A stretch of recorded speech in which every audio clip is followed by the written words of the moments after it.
मध्य प्रदेश में online transaction का जिस तरह से चलन बढ़ता जा रहा है, उसी तरह से धोखाधड़ी के मामले भी लगातार सामने आ रहे हैं। इसी कड़ी में खजुराना थाना क्षेत्र में किराना व्यवसायी के साथ लाखों रुपए की धोखाधड़ी करने वाले युवक को पुलिस ने गिरफ्तार कर सलाखों के पीछे कर दिया है। फिलहाल पुलिस पकड़ाए युवक से पूछताछ में जुटी है। इंदौर के खजुराना थाना क्षेत्र में किराना व्यवसायी के साथ ऑनलाइन ट्रांजैक्शन को लेकर धोखाधड़ी का मामला सामने आया है। बताया जा रहा है कि क्षेत्र में ईशान गुप्ता नामक व्यक्ति की किराने की दुकान है। यहाँ पर पिछले दिनों सचिन मुकाती नामक व्यक्ति द्वारा 1,30,000 तक किराने का सामान खरीदने को लेकर किराना व्यवसायी को लिस्ट दी गई थी।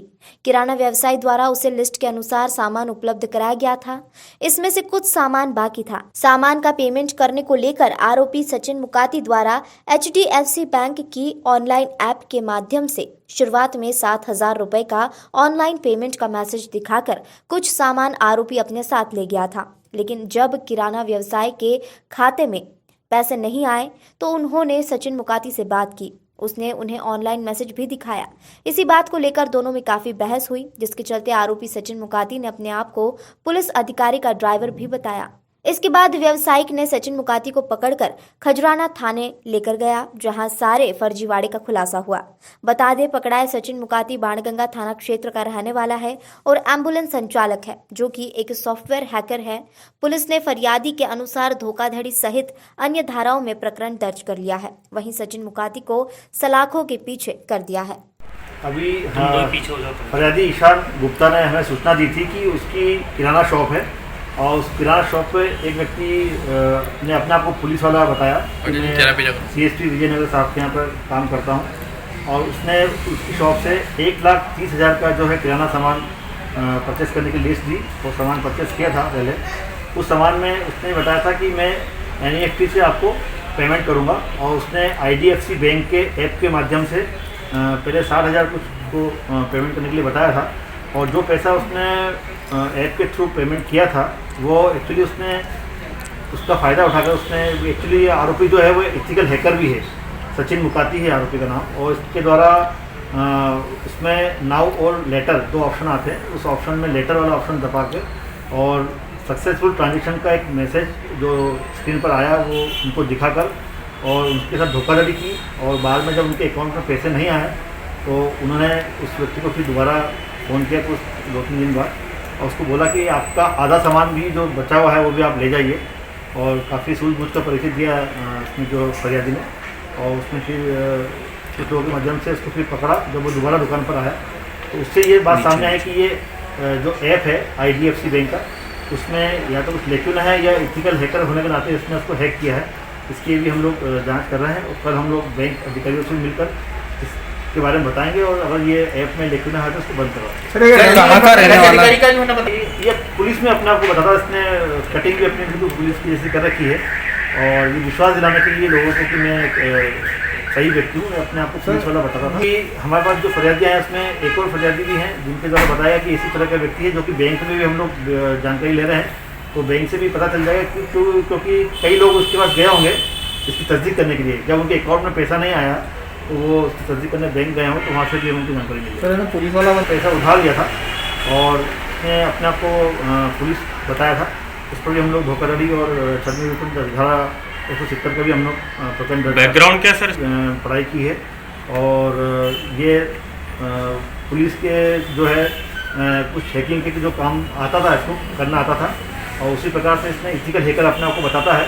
और इसके पास जो है इसने गलत संगत में आकर ये काम करना बता रहा है। इसके पास 1-2 एम्बुलेंस भी है, जो कि इसने वहाँ पर भी इसने शायद पैसा नहीं चुकाया है। एम्बुलेंस इसने किराए पर ली है। अब इससे पूछताछ एम्बुलेंस किसी बाणगंगा क्षेत्र का रहने वाला है। बर्ड फ्लू की पुष्टि होने के बाद देर रात आजाद नगर थाना क्षेत्र की दुकानों पर निगम ने कार्रवाई की।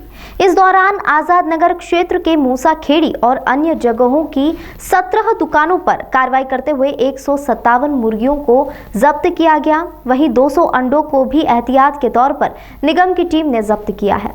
के साथ जिस जगह के आसपास बर्ड फ्लू होने की पुष्टि हुई है उसके तहत एहतियात के तौर पर 7 दिनों तक क्षेत्र की दुकानें बंद होंगी।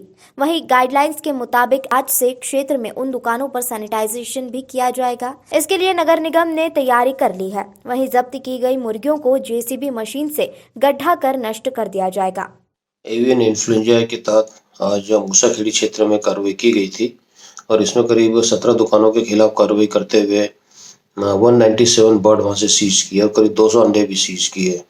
और जो एवियन इन्फ्लुएंजा या बर्ड फ्लू के प्रोटोकॉल के तहत जो गाइडलाइंस सेट की उसी के तहत उन सारे बर्ड्स को हम लोगों ने जेसीबी मशीन के थ्रू गड्ढा करके उसको डिस्ट्रॉय किया है।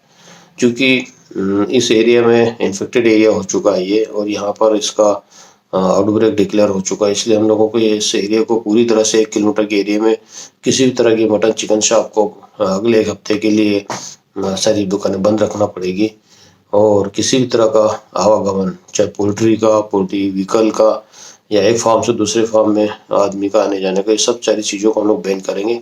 जिन दुकानों के खिलाफ आज कार्रवाई की गई थी उन दुकानों पर सैनिटाइजेशन की कार्रवाई हम लोग कल से शुरू करेंगे। तो ये प्रोटोकॉल के तहत हम लोगों ने सारी कार्रवाई की है और उम्मीद है कि जल्दी से जल्दी इस वायरस पर कंट्रोल कर लिया जाएगा। मध्य प्रदेश के पन्ना जिले के शाहनगर सामुदायिक स्वास्थ्य केंद्र से नसबंदी शिविर में लगातार लापरवाहियां उजागर हो रही है। कुछ दिन पहले नसबंदी कराने आई महिलाओं को एक ही कमरे में भर्ती करने का मामला सामने आया था और अब लोडर वाहनों से उन्हें घर छोड़ने का मामला सामने आया है। सामुदायिक स्वास्थ्य केंद्र शाहनगर में परिवार नियोजन के तहत कराए जा रहे नसबंदी शिविर में आई महिलाओं को किस तरह कठिनाइयों का सामना करना पड़ रहा है, इसका जीता जागता उदाहरण तब देखने को मिला जब विगत दिनों हुए नसबंदी शिविर में आई महिलाओं को किसी प्रकार की कोई सुविधाएं नहीं मिली। शिविर में नसबंदी के तहत स्वास्थ्य विभाग के द्वारा सिर्फ ऑपरेशन कर उन्हें उनके हाल पर छोड़ दिया गया। बता दें, स्वास्थ्य विभाग के द्वारा महिलाओं को अस्पताल ले जाने के लिए वाहन तक उपलब्ध नहीं कराया गया, न ही नसबंदी कराने आई महिलाओं के आवागमन की राशि का भुगतान किया गया। नसबंदी शिविर में आई महिलाओं को देखकर आम आदमी के भी पसीने छूट जाते हैं, क्योंकि नसबंदी कराने आई महिलाओं को माल ढोने वाले लोडर वाहन में ले जाया जा रहा है, जबकि महिलाओं को ऑपरेशन के टाके लगाए जाते हैं और लोडर वाहन में धक्के लगने से उनके टाकों को खतरा बना रहता है। वहीं जब महिलाओं के परिजनों से बात की गई तो उन्होंने बताया कि 15 से 2500 रुपए में वाहन किराए से लाए हैं, जिसमें हम लोग शाहनगर अस्पताल से अपने घर जा रहे हैं। सामुदायिक स्वास्थ्य केंद्र शाहनगर प्रबंधन से किसी प्रकार की वाहन एवं अन्य किसी प्रकार की व्यवस्था नहीं कराई गई। इतना ही नहीं, 60 से 70 किलोमीटर दूर से आई महिलाएं भी ठंडी में बच्चों को साथ लिए वापस लौटने के लिए बसों का इंतजार करती हैं। लगातार शाहनगर सामुदायिक स्वास्थ्य केंद्र से नसबंदी शिविर से लापरवाही की तस्वीरें सामने आ रही है। बावजूद इसके जिला प्रशासन मामले से अनभिज्ञ बना हुआ है। ऑपरेशन की कौन सी अस्पताल है ये? अब जी अब अस्पताल हम पहली बार आए साहब। कौन जगह कौन है? शाहनगर है? शाहनगर है। क्या सुविधा मिली यहाँ? यहाँ खाली ऑपरेशन की सुविधा मिली है। हाँ, बस। कब हुआ वो भी? रात में, दिन में? रात में हुआ। कितने बजे हुआ होगा? वही 10 बजे। एक ही बार में हुए सारे ऑपरेशन? हाँ। हैं? हाँ। कि डबल हुए हैं? हाँ, एक ही। सुविधा कुछ नहीं मिली? हाँ।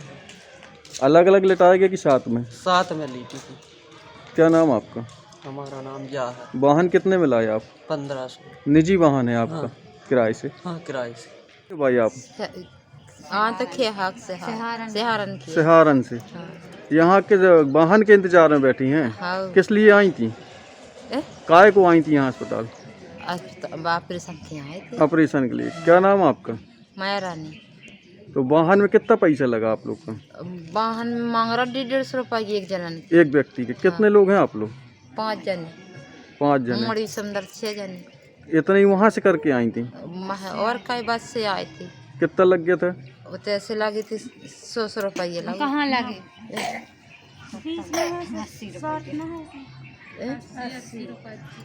हमारे तो पेट्रोल के लिए हम गाड़ी में आए थे। मतलब पैसे लगे थे? हाँ। अब यहाँ से जाओगी? हाँ। यहाँ शासन से नहीं मिला कोई वाहन? हाँ। और सुविधा क्या मिली यहाँ? कपड़े वगैरह? कच्छु नहीं मिलो। कैसे रात कटी इतनी ठंड में आप? अपन ला रहे बे घर से। सर परिवार नियोजन के नसबंदी शिविर चल रहे हैं, इस पे अपने यहाँ लाने ले जाने के लिए कितने वाहन लगाए गए हैं, क्या हो इस पे? इसमें अपने यहाँ एक वाहन लगाया गया है जो सर्जन टीम के लिए लाता है और एक ड्रॉपबैक के लिए अपने यहाँ से वाहन लगाया गया है। क्या जो उसके नसबंदी के लिए आते हैं केस, उनके लिए शासन से कुछ व्यवस्था है? हाँ, वही। कितने वाहन लगाए गए? या तो फिर उनको नगद पैसे दे दिए जाते हैं या तो फिर अपने वाहन से छोड़वा दिए जाते हैं। वही नसबंदी पे आए लोगों का आरोप है कि कोई राशि नहीं मिल रही, अपने पैसे लगा के आ रहे हैं। नहीं, तो क्या है? नहीं है, 108 से आते हैं, यहाँ से हम जाने की व्यवस्था करते हैं। एक और जहां कोरोना वायरस के चलते पहले ही व्यापार प्रतिष्ठान को काफी नुकसान झेलना पड़ा था, एक बार फिर बर्ड फ्लू वायरस के चलते शहर के मटन चिकन व्यापारियों में दहशत का माहौल फैल गया है। इंदौर के कौवों के बाद अब बर्ड फ्लू के लक्षण मुर्गे मुर्गियों में भी मिले हैं। दिल्ली कॉलेज के पास मूसाखेड़ी क्षेत्र से लिए गए सैंपल्स में प्रारंभिक जांच में बर्ड फ्लू के लक्षण सामने आए हैं। रिपोर्ट पॉजिटिव आने के बाद मूसाखेड़ी क्षेत्र से 1 किलोमीटर क्षेत्र के अंदर चिकन मार्केट को 7 दिन के लिए तत्काल बंद करवाया गया है। बता दें, देश में बर्ड फ्लू के बढ़ते मामलों के बीच केंद्र से लेकर राज्य सरकार ने बड़े एक्शन लेना शुरू कर दिया है। देश में बर्ड फ्लू के बढ़ते मामलों के बीच केंद्र सरकार ने एक हाई लेवल कंट्रोल रूम बनाया है। इस कंट्रोल रूम के जरिए उन राज्यों में समन्वय किया जाना है जो कि बर्ड फ्लू से प्रभावित है। इसके अलावा राज्य सरकारों के स्तर पर भी स्थितियों से निपटने की खास तैयारियां की जा रही है। अधिकारियों को पक्षियों की संदिग्ध मौत को रिपोर्ट करने के लिए कहा गया है। इसके अलावा संक्रमित कई मुर्गियों के निस्तारण को लेकर भी कई राज्य सरकारों ने निर्देश जारी किए हैं। मध्य प्रदेश सहित कई जिलों के बाजारों में चिकन के दाम गिरने के कारण पोल्ट्री फार्मिंग के कारोबार से जुड़े व्यापारियों की चिंता बढ़ गई है। तमाम राज्यों में बर्ड फ्लू के मामले के बीच जहां मुर्गी पालन का काम कराने वाले व्यापारियों में अपने पक्षियों को बचाने की चिंता है, वहीं दूसरी ओर इन सभी पर चिकन की कीमतों में गिरावट भी मार पड़ सकती है। वहीं दूसरी ओर इन सभी पर चिकन की कीमतों में गिरावट की मार भी पड़ सकती है। चिकन की कीमतों में कमी के कारण तमाम व्यापारियों ने अपने खर्च न निकाल पाने और व्यापारिक नुकसान होने की बात कही है। वहीं इंदौर कलेक्टर मनीष सिंह ने कहा कि शहर के चिकन प्रेमियों से निवेदन है कि फिलहाल बर्ड फ्लू को देखते हुए अंडे और चिकन से दूरी बनाए रखें। वायरस कोई भी हो, लेकिन सावधानी जरूरी होती है। क्या बहुत फर्क पड़ा, आधा हो गया है। पहले तो अपन कोरोना से चलवाए थे मारा मारी से, अब ये बर्ड फ्लू का फर्क है। जरा से बिक्रे नहीं है, धंधे पानी नहीं, पहले अपन परेशान हाल है और परेशानी बढ़ चुकी है। ग्राहक भी कम है, ग्राहक भी नहीं आ रहा है। देखो अभी क्या रेट चल रहा है? अभी चलवा था 100 रुपये, अब हो गया 70 रुपये। अभी गिराकी नहीं है अपने घर, गिराकी के मारा धंधे नहीं है, धंधे पानी नहीं है। तो आपको परिवार चलाने में कोई बच्चे पालने में अब तो फर्क पड़ना। ये आपको अभी प्रशासन द्वारा जो जारी आदेश हुए उसके तहत आपने जी आपकी शॉप में देखे हैं कि अभी खाली जी है पूरे? खाली है, माल की दिक्कत है, माल ही नहीं है, माल दुकान बंद है, बाहर से माल आना सब बंद हो चुका है। अभी तो कोई असर नहीं पड़ा सर, अभी इंदौर में ऐसा कोई असर दिखने को नहीं मिला है। खरीदारी में कोई असर नहीं पड़ा, आ रहे ग्राहक पूछ के आ रहे हैं बस। अभी क्या भाव चल रहा है मुर्गा का? अभी 200 रुपये चलिए था पहले, अभी 180 रुपये हो गया है, 20 रुपये का डिफरेंस बढ़ा बस। अच्छा, आवक की कैसी है? मतलब मुर्गा कहाँ से आता है और किधर? मुर्गा कल तक क्या आया था सर, और अभी फार्मर में बता रहे कि अभी वहाँ से नहीं आ गया मुर्गा, फार्मर से बैंड हो गया। तो अभी अन्य चीज़ में भी इसमें बढ़ोतरी हो सकती है क्या? मछली हुआ, जैसे मटन हुआ, उसमें कोई बढ़ोतरी हुआ? मतलब अभी उसमें कोई बढ़ोतरी भी नहीं हुई सर, अभी पूरा मार्केट उसके भी पूरा ठंडा पड़ा हुआ है, अभी कोई बढ़ोतरी उसमें भी नहीं हुई। चिकन को लेकर व्यवसाय में मतलब अभी कुछ किसी में फ़र्क नहीं पड़ा सर अभी तो। अभी तो लाना बंद कर दिया है। ये बीमारी पहले अभी लोग कोरोना से उठे हैं, फिर बर्ड फ्लू आ गया है, तो उसको भी मद्देनजर रखते हुए अभी हमने ये चीज़ भी बंद कर दी है। अभी बंद कर दी हमने, अभी वेजिटेबल ज़्यादा खाना है। अब बीमारी है, बीमारी तो अब आई जा रही है। अभी कोरोना का भी नया स्ट्रेन आ गया था, बर्ड फ्लू आ गया है, तो इससे बचे तो अच्छा। थाना अन्नपूर्णा क्षेत्र में 14 लाख की धोखाधड़ी का मामला सामने आया है, जिसमें फरियादी ने अपनी कार 14 लाख रुपए में आरोपी को बेची थी और आरोपी ने चेक के माध्यम से भुगतान करने को कहा था, लेकिन आरोपी ने अभी तक फरियादी को उपरोक्त कार्य का भुगतान नहीं किया, जिस पर यह मामला दर्ज किया गया है। इंदौर के अन्नपूर्णा थाना क्षेत्र में 14 लाख की धोखाधड़ी का मामला सामने आया है। इसमें सुदामा नगर में रहने वाले राजीव आर्य ने थाने में पहुंचकर शिकायत दर्ज करवाई कि शालीमार टाउनशिप में रहने वाले ज्योतिर्मय विजयवर्गीय को उन्होंने अपनी फॉर्च्यूनर कार 14 लाख रुपए में बेची थी। उसके एवज में ज्योतिर्मय विजयवर्गीय ने 14 लाख के चेक राजीव आर्य को दिए, लेकिन वह चेक बाउंस हो गए, जिस पर उन्होंने निवेदन किया कि या तो उन्हें पेमेंट कर दे या फिर कार वापस कर दे। काफी परेशान होने के बाद भी उन्होंने कार वापस नहीं की, जिसके बाद परेशान होकर उन्होंने पुलिस की शरण ली। वहां पुलिस ने आरोपी के खिलाफ 420 का मुकदमा दर्ज कर जांच शुरू की है। कल एक 420 का मुकदमा कायम हुआ है। एक फरियादी हैं राजीव आर्य, जो सुदामा नगर में रहते हैं। ये अपनी फॉर्च्यूनर कार ज्योतिर्मय विजयवर्गीय को जनवरी 2020 में उनने बेचा था 14 लाख रुपए में, और उसने 14 लाख रुपए के चेक दिए थे जो कि बाउंस हो गए थे। और फिर बाद में भी उनने कई चेक दिए जो कि जिनके खाते में पैसा नहीं था, ऐसा मतलब बाउंस वाला चेक दे दिया था। और बार बार समझाया उनने कि भाई हमारी गाड़ी वापस कर दो या कि पैसा दे दो, तो ना तो गाड़ी वापस किया और ना ही पैसा दिया।